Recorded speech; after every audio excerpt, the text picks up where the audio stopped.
उत्तर प्रदेश के जनपद बरेली में भारतीय पशु चिकित्सा अनुसंधान संस्थान का 10वां दीक्षांत समारोह संपन्न हुआ। इस कार्यक्रम में केंद्रीय कृषि मंत्री नरेंद्र सिंह तोमर ने शिरकत की। कार्यक्रम में मुख्य अतिथि के तौर पर केंद्रीय मंत्री नरेंद्र सिंह तोमर ने छात्र एवं छात्राओं को डिग्रियां प्रदान की। इस कार्यक्रम में 350 छात्र एवं 48 छात्राओं को पुरस्कार प्रदान किए गए। कार्यक्रम में केंद्रीय कृषि मंत्री ने संबोधित करते हुए कहा कि भारत के विकास एवं अर्थव्यवस्था को आगे बढ़ाने के लिए कृषि और पशुओं का होना आवश्यक है। हमें कृषि के क्षेत्र में नई तकनीकी और उन्नतशील शिक्षा को आगे लाना होगा, तभी भारत का विकास संभव है। IANA के लिए जनपद बरेली से ब्यूरो सहित सुल्तान की रिपोर्ट। अभी तक वोट बॉक्स लगा रहे हैं हम लोग, वो जो है जल्दी ही उस पर हम लोगों की बातचीत हो गई है और जल्दी ही उसका विस्तार हो जाएगा और मार्केट में मिलेगा। कब तक मान के चले अनुमानित आप मार्केशन करें? देखिए, दरअसल क्या है कि हमारा काम है रिसर्च का। रिसर्च करने के बाद किसी एजेंसी को देते हैं, वो एजेंसी फिर वॉलेट में बना के मार्केट में बेचती है। ये एक प्रक्रिया है। मंत्री रियासती कांग्रेस भारत जोड़ो यात्रा लॉन्च करने जा रही है, क्या कहेंगे? लेकिन एक तरफ उनके जो नेता लगातार इस्तीफा दे रहे हैं, गुलाम नबी आजाद के बाद आनंद पांडे, उन्होंने भी इस्तीफा समितियों से। देखिए, दरअसल क्या कांग्रेस का नेतृत्व अप्रासंगिक हो गया है। वो अपनी स्वयं की प्रासंगिकता बचाने के लिए इस प्रकार के आयोजन कर रहे हैं। मनोहर, एक सवाल ये उठता है कि आपके यहाँ जो मलिक साहब हैं, जो मिजोरम के राज्यपाल हैं, वो भी किसानों की दुर्दशा को लेकर सवाल उठा रहे हैं। इधर आपके सांसद हैं बगल में पीलीभीत से वरुण गांधी सवाल उठा रहे हैं। बीजेपी के कई नेता इस बात को कह रहे हैं कि किसानों की उस तरीके से नहीं सुनी जा रही। MSP को लेकर मलिक साहब ने भी परसों ही सवाल उठाया।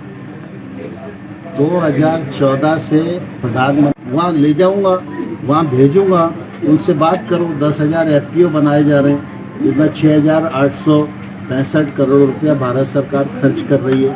ये इसीलिए हो रहा है कि किसान FPO में एकजुट हो जाए, वो टेक्नोलॉजी का यूज करने लगे, उसको महंगी फसलों की ओर जाने का अवसर मिले, वो अपने उत्पाद की मार्केटिंग कर सके, आवश्यकता लगती है तो वो प्रोसेसिंग कर सके, पैकेजिंग कर सके, लेबलिंग कर सके, ड्रोन जैसी टेक्नोलॉजी का उपयोग करके आदान की भी कीमत घटा सके और अपनी आमदनी को भी बढ़ा सके। मंत्री, देश के कई राज्यों में बाढ़ आई हुई है और तमाम किसानों की फसलें चौपट हो गई हैं। किस तरीके की सरकार की तरफ से प्रयास किए जाएंगे ताकि किसानों को मदद मिल सके? देखिए, इसका एक प्रोसेस बना हुआ है। जब प्राकृतिक आपदा आती है तो राज्य सरकार अपना सर्वे करके मेमोरेंडम केंद्र सरकार को भेजती है। केंद्र सरकार प्रतिवर्ष एक फंड है जिसको SDRF कहते हैं जी, ये राज्य सरकार के पास रहता है। उस फंड में 75 पैसा केंद्र सरकार हर साल देती है, 25% राज्य सरकार पिलाती है। तात्कालिक रूप से मुझे उत्तर तो दे देंगे यार। तो जब प्राकृतिक आपदा आती है तो तत्काल SDRF में से राज्य सरकारें मदद कर सकती है किसकी, और अगर ज़्यादा नुकसान हो जाता है तो राज्य सरकार अपना मेमोरेंडम केंद्र सरकार को भेजती है। केंद्र सरकार का दल वहाँ निरीक्षण के लिए जाता है।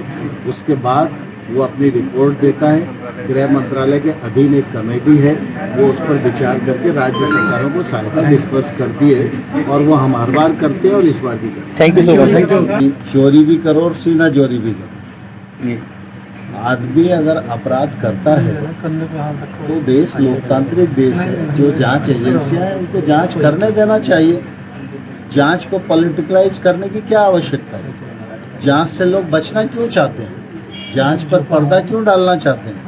एजेंसियों पर दबाव क्यों बनाना चाहते हैं? कहीं ना कहीं मन में चोर होगा तभी ये स्थिति खड़ी होती है। लेकिन आरोप ये लग रहा है कि भाजपा में शामिल करने की बात की जा रही थी, ऑफर दिया जा रहा था 5-5 करोड़ का। इस प्रकार के असत्य और भ्रामक बातें हैं, इनका कोई महत्व नहीं है, न इनकी कोई विश्वसनीयता है, न कोई विश्वास कर रहा है। ईडी, वो कह रहे हैं कि ईडी को दबाव में ले, ईडी के दबाव में कहा जा रहा है कि वो मनोज सिसोदिया बीजेपी में आ जाए तो माफ हो जाएगा, जैसे महाराष्ट्र में और बाकी जगहों पर हुआ। मैं बोल रहा हूँ ना कि ये असत्य और भ्रम फैलाने वाली खबरें हैं। मंत्री जी, आज 5 साल में किसानों की आय दोगुनी नहीं हुई। किसान इस बात को लेके बहुत परेशान है, कह रहा है कि 7 साल, अब तो 8 साल हो गए, किसानों की आय अभी तक तो दोगुनी हुई। मेरे पास थोड़ी नीचे कर लो माइक गाड़ी। जो पत्रकार मित्र इस बात को जानना चाहते हैं कि किसानों की आमदनी दुगनी हुई है नहीं हुई है, वो मेरे पास आ सकते हैं। मैं उनको पिक्चर भी दिखा सकता हूँ, मैं उनको डॉक्यूमेंट भी दे सकता हूँ, और मैं उन किसानों के पास भेजकर और आपकी चर्चा कराने की व्यवस्था कर सकता हूँ जिनकी आमदनी 2 गुनी से लेकर 10 गुनी तक है। मंत्री जी, देश के तमाम राज्यों में आपने वैक्सीन की बात की, लंग की स्क्रीन